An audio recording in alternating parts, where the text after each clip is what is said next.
Shalom Bapak Ibu dan Jemaat yang dikasihi Tuhan Yesus. Kiranya damai sejahtera Kristus beserta kita semua.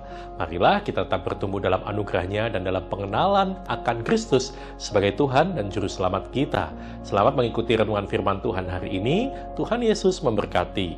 Renungan hari ini Sabtu 15 Januari 2022 dengan judul Iman diwujud nyatakan dalam perbuatan.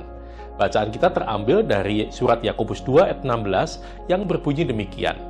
Dan seorang dari antara kamu berkata, selama jalan kenakanlah kain panas dan makanlah sampai kenyang. Tetapi ia tidak memberikan kepadanya apa yang perlu bagi tubuhnya. Apakah gunanya itu?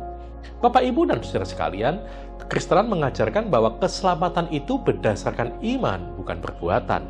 Akan tetapi, banyak orang Kristen justru menyalahpahami hal ini, sehingga tidak lagi melihat pentingnya perbuatan sebagai bukti nyata dari iman yang dimilikinya.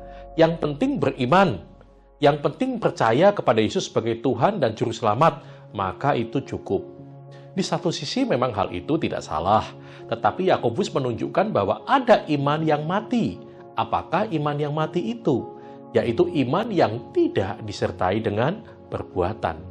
Orang Kristen seharusnya tidak memisahkan iman dari perbuatan, melainkan justru menunjukkan imannya melalui perbuatan-perbuatannya. Iman yang benar mustahil tanpa disertai perbuatan yang benar. Iman tanpa perbuatan sungguh menyedihkan. Yakobus memberi contoh, jika kita hanya beriman, misalnya percaya bahwa hanya ada satu Allah, itu baik. Tetapi masalahnya, setan-setan pun juga percaya akan hal itu dan mereka gemetar.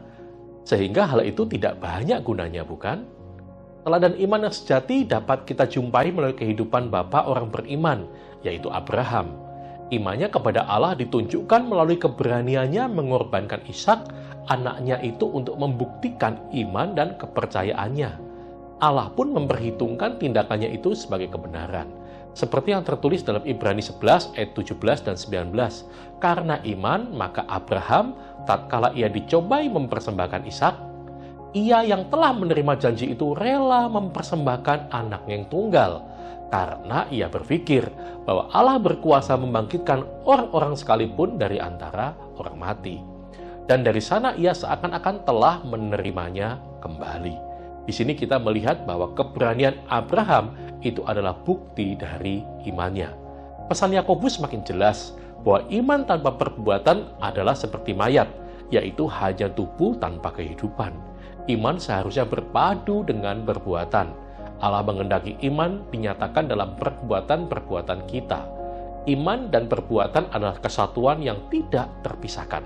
Melalui perbuatan, kita menunjukkan dan membuktikan iman yang sejati di dalam kehidupan kita.